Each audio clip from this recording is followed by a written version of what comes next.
Lagos Business School, Pan-Atlantic University.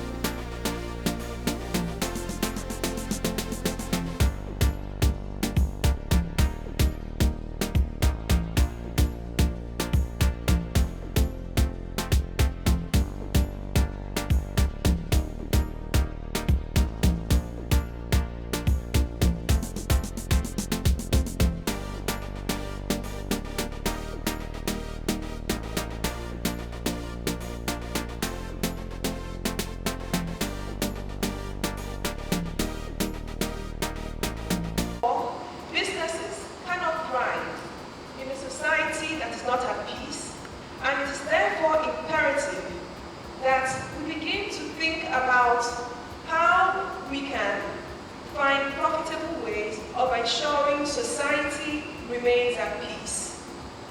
Traditionally, these two things have been kept as two dichotomous ways to go. If you were concerned about social problems, you become an NGO. And if you are concerned about making money, you're a hardcore businessman. However, today, we're going to show you that both worlds can be reconciled. That you can make a lot of money, and indeed a lot more money than going business as usual, where we focus only on financial returns, which is not a sustainable way to go. The balanced scorecard that reminds us to focus on learning and developing staff, in addition to customer needs, besides financial returns, helps us think a little bit more widely. It does not include the importance of society, other stakeholders. And this is what we're here about today. We're trying to show you that considering societal problems can, rather than decrease your profitability, increase it. So, as we said before, the world powers, the G7, the UN, the strongest business leaders around the world, are all convening in New York during these days to talk about this. I just returned from a series of UN meetings, and it was all about this. And I smiled to myself thinking, for once, Africa is in the forefront.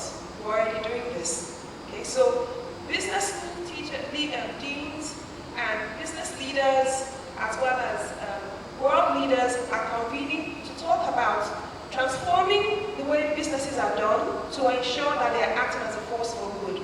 The reason being that we're not the only country under the threat of terrorism, it's a global issue. There's practically no country in Africa or in the rest of the world that's not suffering from the consequences of letting people who are underprivileged continue unattended. Again, as I said before, doing good is good for business, and that's good news, because that way it helps, we have an incentive to really see how we can try to solve some of the pressing social problems around us. And the consequence of this is that we'll have a more inclusive growth, because people will have earning power, be able to patronize our goods more, and also more people will be contributing to the national economy rather than having just a few people benefiting from the national economy or contributing to it, while the others act as liabilities. So basically, we're here to talk about changing society from what it is to what we want it to be. How we can turn potential liabilities who currently plague our streets into assets. I have a few examples to share with you, and they're very down to earth and very commonsensical. I used to be a banker before I joined LBS, and I know how much money we spent on security, especially in the branches that were located in the middle of Lagos, Marina, and all these places. And I thought to myself, if all the banks decided to just contribute a quota and start a proper training school for the area boys in the vicinity, and then get them gainfully engaged to protect the banks, I believe that the amount of money banks spend on security will reduce reduce drastically because there will be less threats and they'll be more secure, and these area boys who do horrible things to make ends meet will stop doing it because they are now gainfully engaged. The other example I have for you are public toilets. There are many places in Lagos where these are inexistent. During the Ebola scourge, and by the way, Ebola is back, apparently, in Liberia.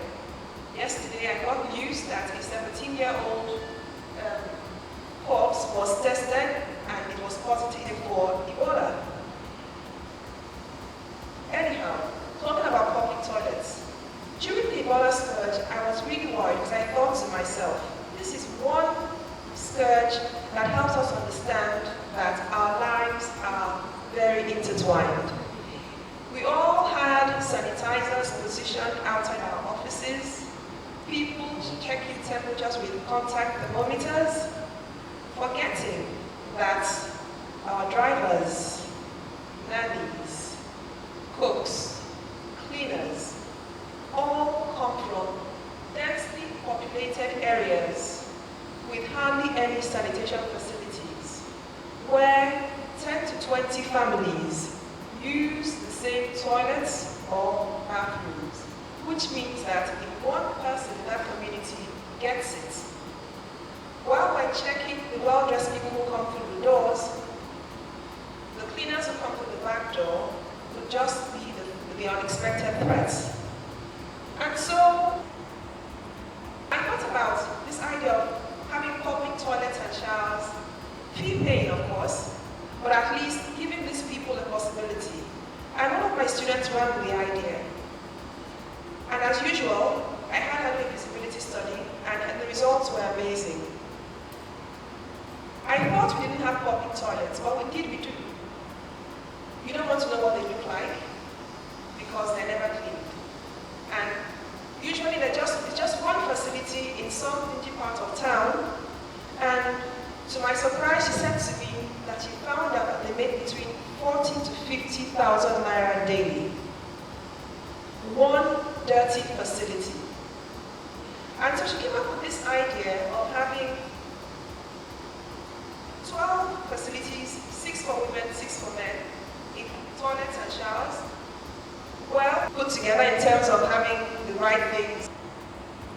For me, these are huge business opportunities that are waiting to be tapped and at the same time save lives and prevent death. The next example are BRT buses. Another set of students decided to look into how to make the BRT system even more efficient. And we're shocked to find out that over 60% of those buses that were launched less than 2 years ago are all in bad condition. And getting them repaired had so far been a hopeless feat. And I thought to myself, if those buses, if the operator, the drivers of those buses were told that the buses will become theirs to operate after 4 years, I am sure those buses will be in perfect condition, will still be in perfect condition by now. Because government property is nobody's property, nobody cares for it or about it. And it reminded me of one of the asset schemes of one of the students who will be reviewing in a few minutes. They have come up with a business model where they can empower people who otherwise roam the streets. So they have bought grinding machines that cost about 45,000, and they get the operator to give them a daily return of about 3.5 daily, and as soon as the money, the cost of the assets, and 30% margin is achieved, the asset becomes, the operator becomes the owner of the asset, and he becomes an entrepreneur in his own right. And they started out with they started a pilot with 3 different individuals, and it was hugely successful. And so they're ramping up to do this with more people. Now, as I finish, I'd like to remind us that we do have choices. We're here today listening, and we actually leave here thinking, well, you know, I have too many things to think about, I'll do nothing. That's a choice, but then we pay the price. We can also do something and enjoy the reward, which is having better businesses, more sustainable businesses, a better quality of life, a better society, and ultimately create a better world. My hope is that the knowledge we're going to try to pass across today through the different speakers and the business presentations we will have will not just be informative, but transformative, meaning that we're going to go out and try to see how we can adapt our existing businesses to actually serve society. Because business was originally created to serve society till it became derailed by capitalism, which is failing, and this failure is being acknowledged not just by individuals but by world leaders, hence the call to turn business into a force for good or an agent for world benefit. And so I'd like to summarize to say that we need to see business as a means to transform lives. And I remind you here that business is not about having, for those who are thinking of starting, it's not about how much money you have. Because as I said before, our MBA started with just 5,000 naira. Presenting today will be three categories of MBAs: the full-time MBAs, the executive MBAs, which include the modular MBA as well as the regular executive program. For the younger MBAs have actually started their businesses and are making good returns. And the executive MBAs, because of their professional work and time constraints, have written business cases with great ideas which they'll be sharing with you, and as investors you can either choose to invest or replicate.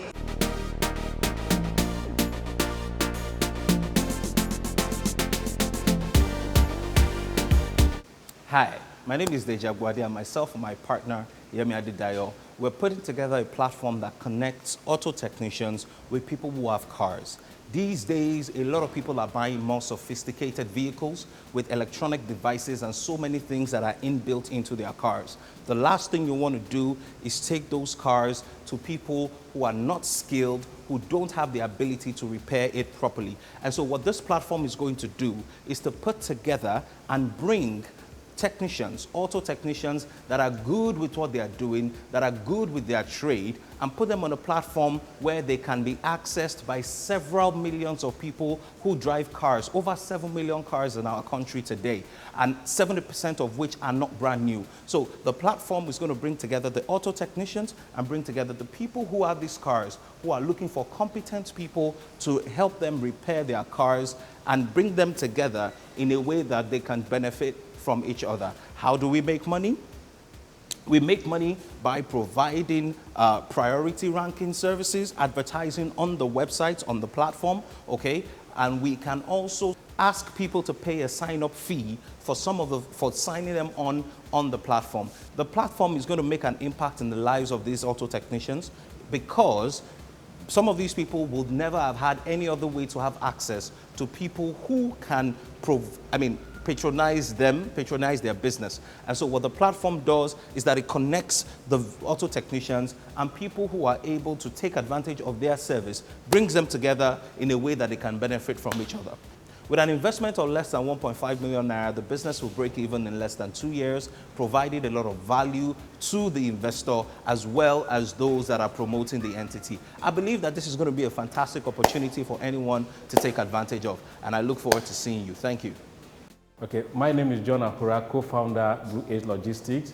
We want to solve the problem of transportation by moving those who don't have cars from their homes to where they could take buses to their various destinations using tricycle.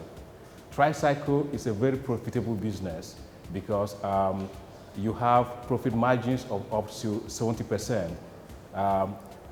Majority of the locations where the people there don't own cars are high density areas. Think about Agege, Ojodu, residences where you have about 3,000 people without cars. A tricycle could be able to make about 5,000 naira a day. And in order to encourage the people who are operating this tricycle, we'll give them a rebate of 1,500 for fueling and also as stipends. That solves the problem of unemployment by making them gainfully employed and not having to engage in social vices. Our business model is based on the fact that you buy a tricycle at 450,000 naira, you give it to operators who can operate it, and you make about 3,500 naira daily. By month 4, we would have recovered all our money back. Now, we use the tricycle for additional 5 months, which gives us purely profit because we've already recouped our investment.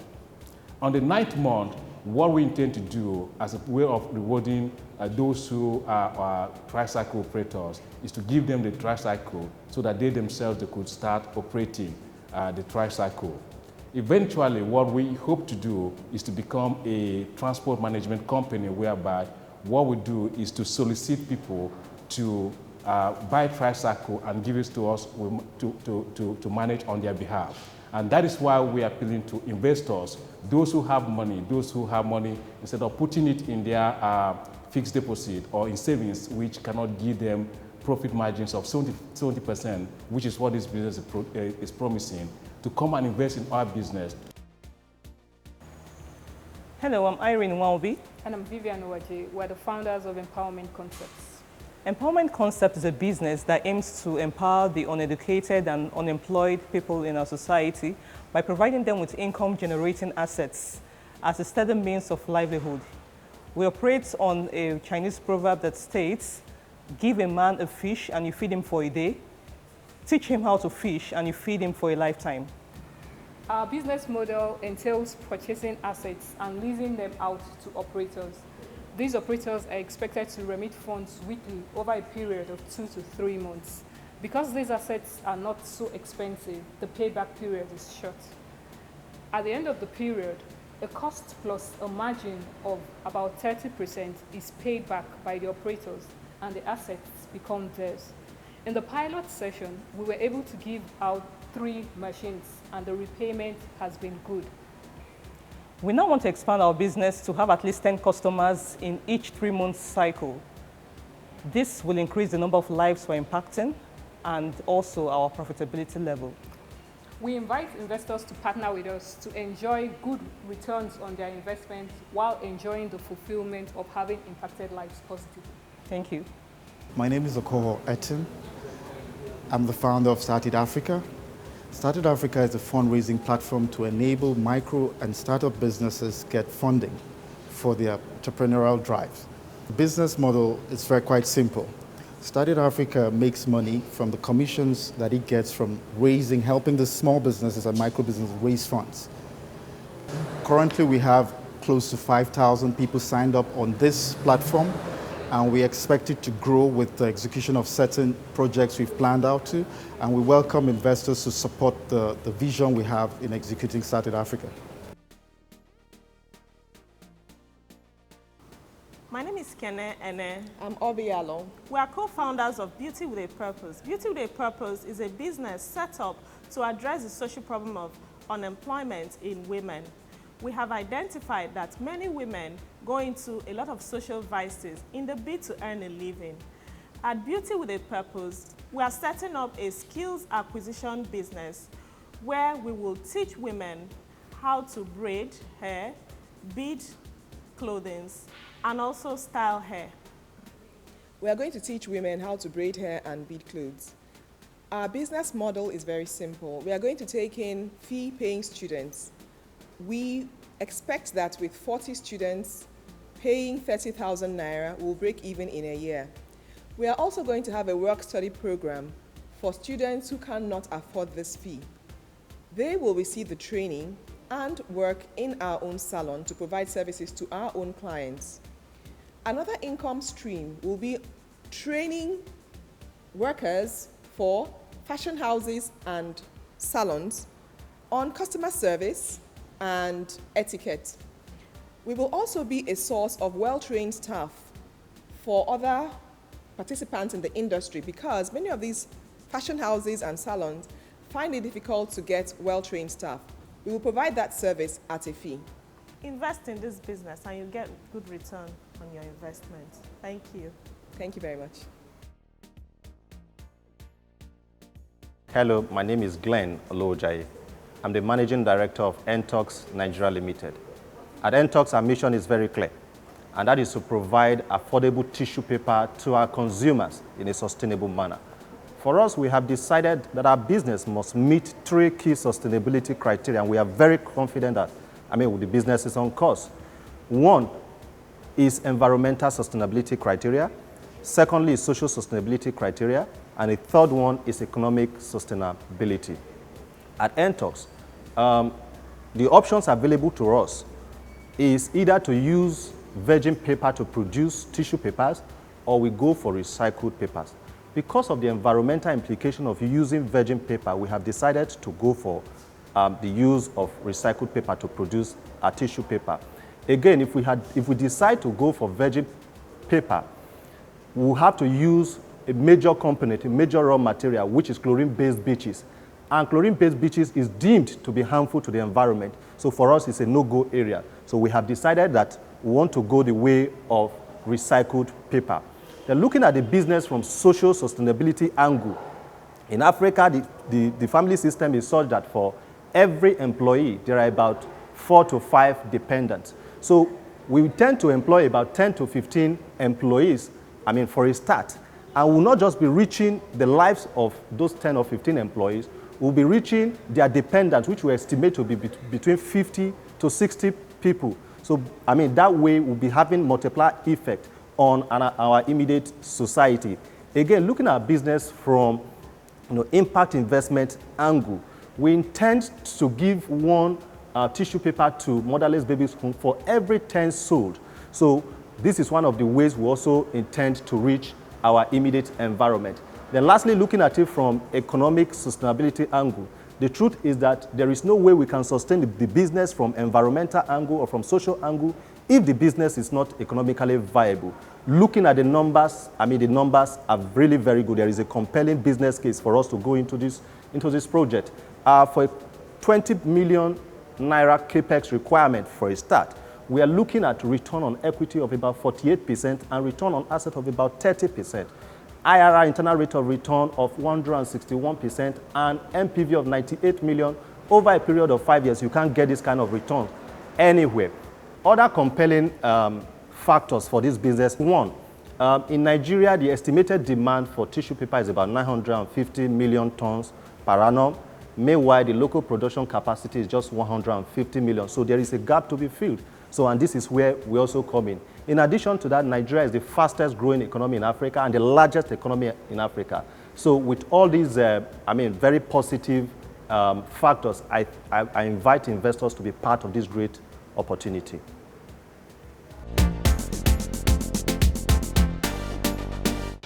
We think that business schools have an important role to play in shaping how entrepreneurship gets done.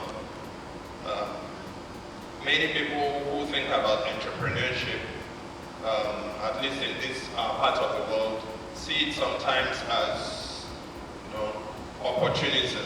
Take advantage of an opportunity, do what you can, make money, and move on. But there's a lot of thinking around succeeding as a venture. And part of the thinking also implies looking at what market need one needs to solve, and how that need will improve the lives of the target customer.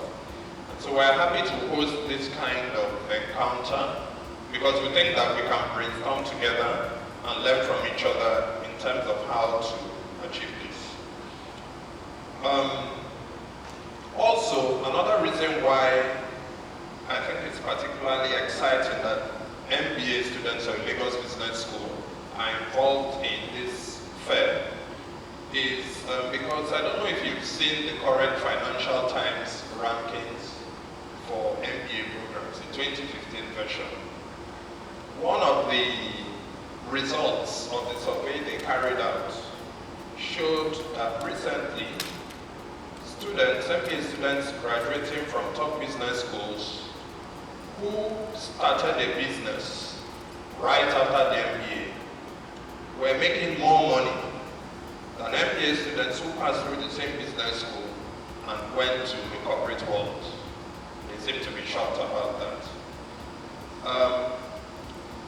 We have not carried out a similar study yet in Nigeria, at least with Lagos Business School, to be sure whether that is happening. But for now, one trend we see is that at least 30% of our student population currently has a startup or is planning to engage in a startup, and that a good number of them actually end up starting these businesses and do well. So it means that if you want to start a business, an MBA can actually help you succeed in that business. I'm not marketing the MBA now, but I'm just highlighting something that the study correctly says. For those of you that don't know, the MBA program of the Lagos Business School is one of the top MBA programs in Africa, and we're hoping to be one of the top MBA programs in the emerging market space, hopefully in years to come.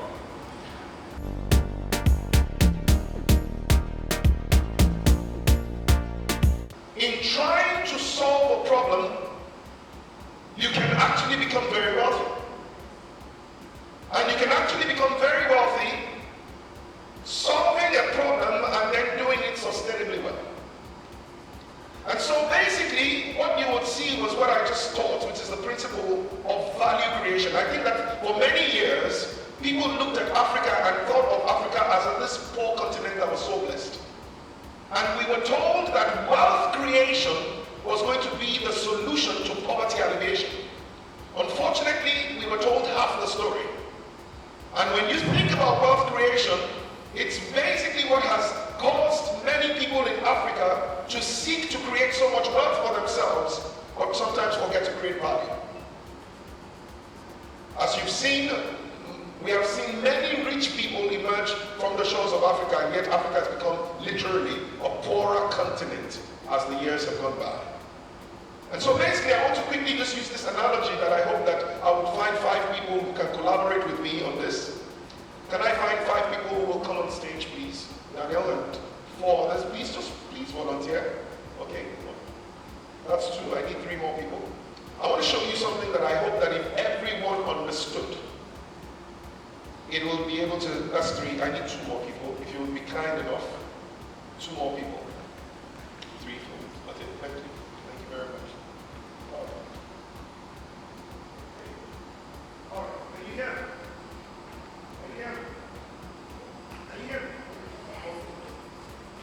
Basically what I want to show you is what I call the values creation process, or the value creation chain. Think about it this way. Every time a solution is found to a problem, value is created.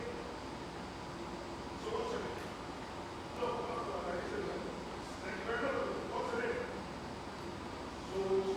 So what's this? Oh, come on, people, talk to me. Solution. All right, so this is solution. Every time solution is created, value is created. Thank you very much. Thank you so much. So every time solution is created, value is created. Fantastic. Every time value is created, it cannot be destroyed.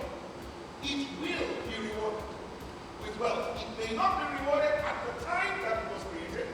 It may not be rewarded at the place it was created, but it will be rewarded. And it will be rewarded with wealth. So that every time value is created, wealth is created. So what's this? What's this? If you can maintain, manage, and multiply this wealth, it will turn to prosperity. You get it? So this is solution, value, wealth, and prosperity. Okay, fantastic. But let us quickly understand that the value that is placed on this solution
shelter. Every time a problem exists and there is no solution, what happens? Say it with me. No value. What happens? No wealth. What happens? No. Prosperity becomes poverty. So you will find out that as with every poor country, there is an abundance of problems, true or false. And every time you look in any society or any city, the poorest areas are the ones that you have the greatest crime, isn't it? The ones that you have the homeless. That's where you have all the drug. Do you understand where I'm coming from? So every time, if you really want to break the back of poverty, it's not just about creating wealth, because it is possible for you to create wealth without creating value. But it is impossible for you to create value and not create wealth. I can stand on the road, and if I'm appropriately dressed and I have the right equipment, I can collect money from any bus or public transport system that is going by. Does anybody understand that? I would have created wealth for myself, true or false, but have I created value? If I were at the ports and I said any cargo or any container that they don't pay me on, I will delay until that container goes into demurrage, and I get paid. So do you see that it is possible for me to create wealth but not create value? You see that it's possible. But it is impossible for me to create value and not create wealth. Which is why wealth creation, like I said, is only a little portion of the problem. In fact, in many cases, wealth creation can create a great part of the problem. What we need to focus on is value creation. Because the only way you can create value is by solving a problem. And every time you solve a problem, then you not only create value, you tend to be able to create over a long period of time. So here is what? Problem, and here is what? No.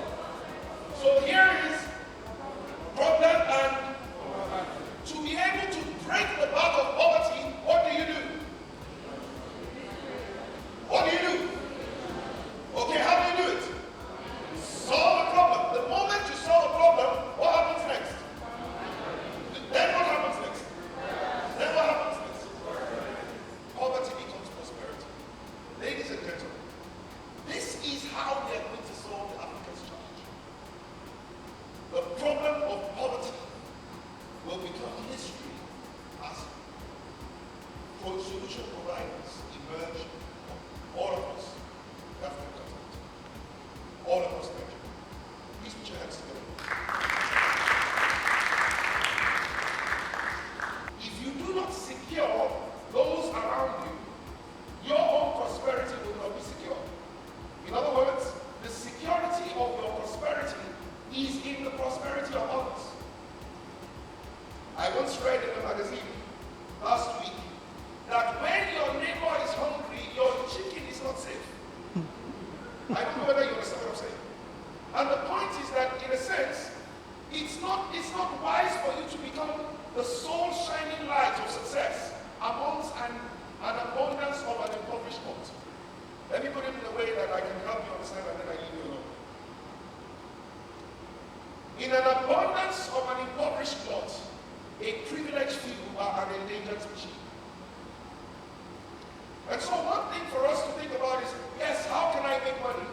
And how can I give my children the advantage? And it is true, by becoming rich and successful, you will have many other options in life. But unfortunately, this is what happens. When we try to send our children to schools, but don't care how other children are doing in schools, the first thing you will realize is that those other children will not be able to learn, and therefore they might need to beg, borrow, and steal. The question will be from who? They don't steal from people who don't have. They're going to steal from those who do. And so it is wise for you to not only build your children to succeed, that will make them valuable. But if you don't build the society that your children will be valuable in, you will make them vulnerable to attack. I don't know whether you understand what I'm saying. So in your own enlightened self-interest, it is better that you succeed, but it's more important that you build a succeeding society. And this is what the entire premise of social business is about.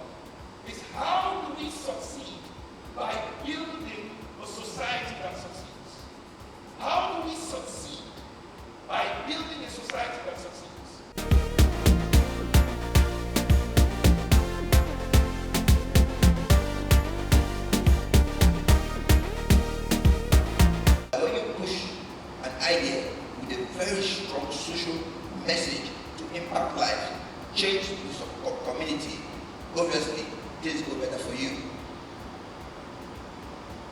This is just a summary of what the doll is all about. Talking about a concept that started in 2012. What I just told about that. The initiative is designed mainly as a CSR than just commercial benefit. And when they started this thing, it was about, we sell white dolls, but we start asking ourselves, what are the Nigerian child making from these dolls? They were quite profitable, huge in sales, turnover was beautiful. But then, as a company, as you grow, you ask yourself, let's start making an impact. Even as small as the child is, they play with these dolls at a very tender age, and they begin to believe that for me to be beautiful, I have to come in the white skin.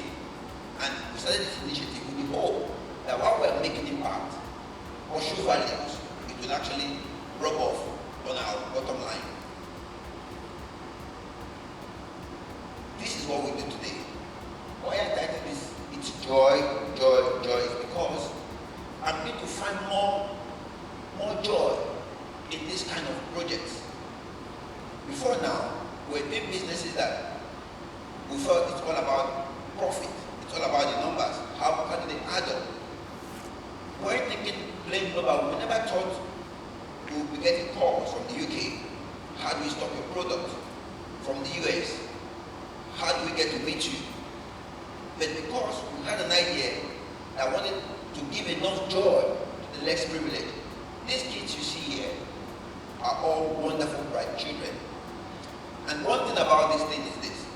When you get to talk with them, this is actually sitting very far remote part of Lagos, Ikorodu. The only access to the community that goes to this school is a wooden bridge. I need to pay a fee to cross this bridge each time I go to inspect this project. But the good thing about it is that in all of these things that others will probably think it's struggle, it gave me joy. And in the joy, it brought about more profit, more exposure, more relevance in your operations. Basically, I just want to say that I'm a businessman. It's been all about how much money can you make in your business. But not until we started chasing value, the one we're having today never came to be.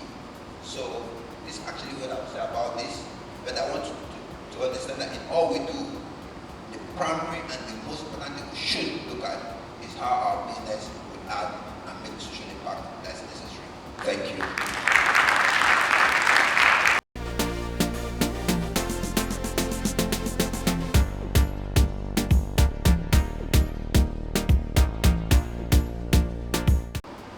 When I started this business, even my family members, my brothers, I told me that nobody would buy furniture online.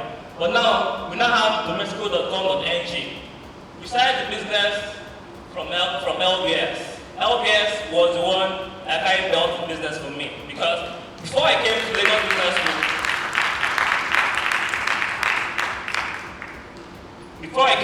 Business School, I've always been doing different kinds of businesses now. A lot of them, in fact, I would say I should just hustle, just make money and spend the money and every other thing, I'll supply chemicals, nylon, anything that we supply. In fact, I just knew how to just make one night become snare. But I wasn't going anywhere, so I decided to just come to Lagos Business School.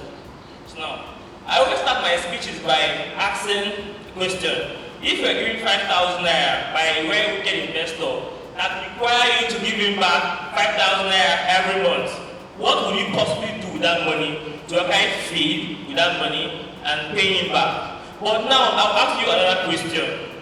How would you use 25,000 naira to make 7 million naira a month sitting in your house without meeting anybody? How would you do that? Your only expenses to get sales is of 7 million naira averagely each month. You spend 25,000 naira. And I'll tell you how. The school offers some values.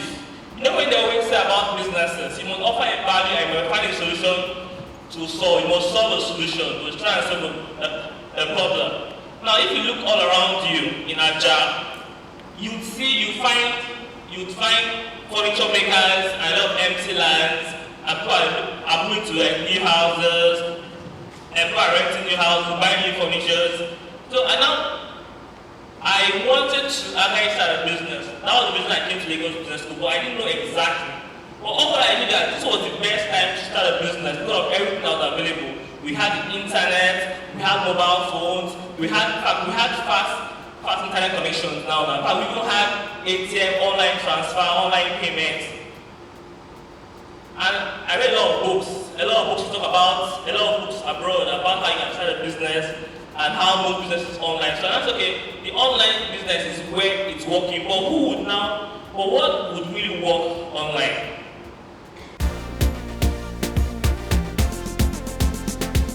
You know, one of our strongest values that we've tried to espouse since the beginning of Lagos Business School is seeing management more as a service to society than as a way to benefit self. When we started preaching this message from the start of Lagos Business School, a lot of people, so this was 91, a lot of people were, what are you guys talking about? We first of all have to fill our tummies before we can then think about what it is that's happening in society. So it was an idea that not very many people shared, but when they came here and they tried to understand what we were doing and realize what we were doing, more and more people began to buy into that idea. Lagos Business School, Pan-Atlantic University.